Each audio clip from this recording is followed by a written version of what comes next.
Hi everyone, how are you doing today? Welcome back to my channel. I'm a little stuffed up.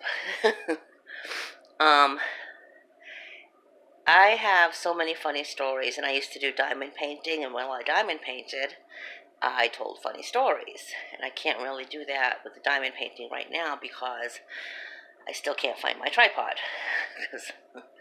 Anywho, anyway, I have so many wonderful new subscribers.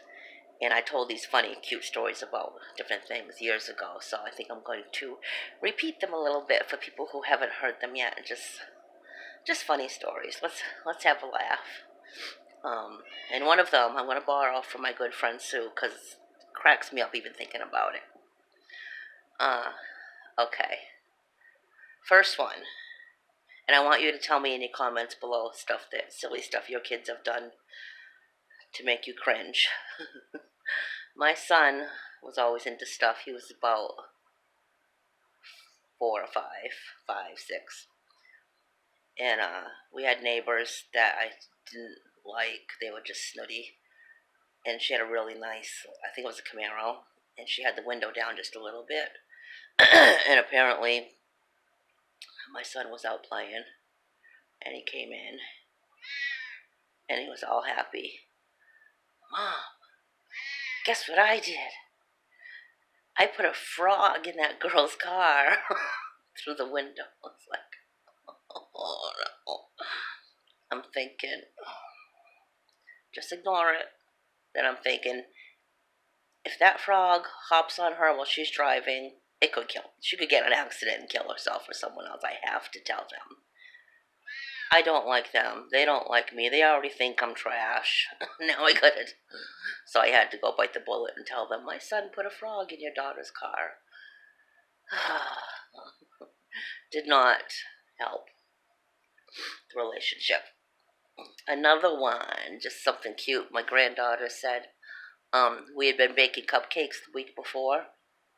You know, the little cup holders, your paper cup holders you put in and you bake cupcakes. And then she came to visit a week or so later, and I had coffee filters on the counter. And she said, Grandma, those are going to make huge cupcakes. It just cracked me up. And, okay, this is the best one. This is from my friend Sue. And I'm sure she won't mind if I tell it again. And I probably will screw it up because she tells us so much better. But she was on one of the first dates with this guy. She didn't hardly know him, and he took her to eat, but they had to wait quite a long time. And she's tiny, tiny little itty bitty, not even 5 feet tall, and she was really tiny back then. Tiny little, tiny petite, on an empty stomach, and they had to wait and wait and wait for their dinner. So they were waiting at the bar. This was back in probably the 60s, I don't know, and or 70s, and they kept drinking because they had to wait to get seated for their meal. So she's drinking on an empty stomach. Then they eat like a greasy lamb. I don't know if it was Greek or I don't know, but so now she's full of booze and grease. And they go to one of his friends' houses. It's a husband and wife, and they have a house. And she doesn't know these people. She barely knows her own date. You know, it's just a dinner.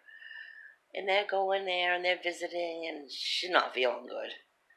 And there's a modern decorated house and the stairway going upstairs had no railing. She had to go to the bathroom. She was going to get sick.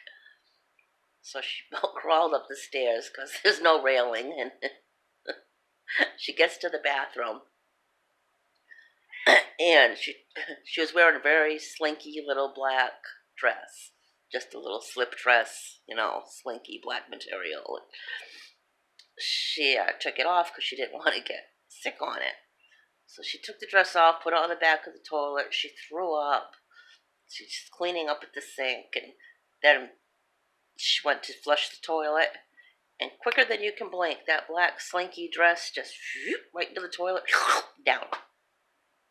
She flushed her dress down the toilet.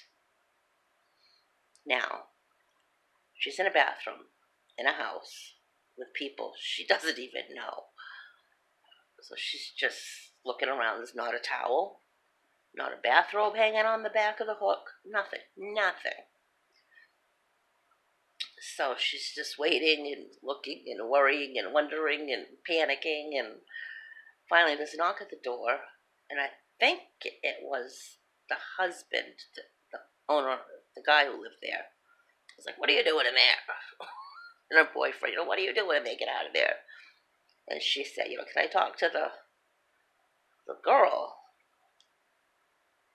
And so she comes up and she tells her the story. And my friend Sue, her first worry was, "Oh no, I don't want to screw up their plumbing." She actually, I think, flushed it again to make sure it went down because she didn't want to mess up their plumbing. um, so I just thought that was so funny. The girl who lived there gave her a big, she was a big girl and Sue was tiny, so she gave her one of her old dresses and it was huge. I don't think they ever went on another date. I'm not sure. That cracked me up so bad. And Sue has a way of telling the story that is, if you're old enough to remember Irma Bombeck, she reminds me of her. She's so funny. Oh my goodness. Anyway, I just wanted to bring you a laugh and tell you have a wonderful, wonderful weekend. Oh, it's Sunday already. Have a wonderful rest of your weekend. I'll be back soon, and thank you so much for being part of my YouTube family. I really appreciate every single one of you. Bye-bye. Have a wonderful day. God bless.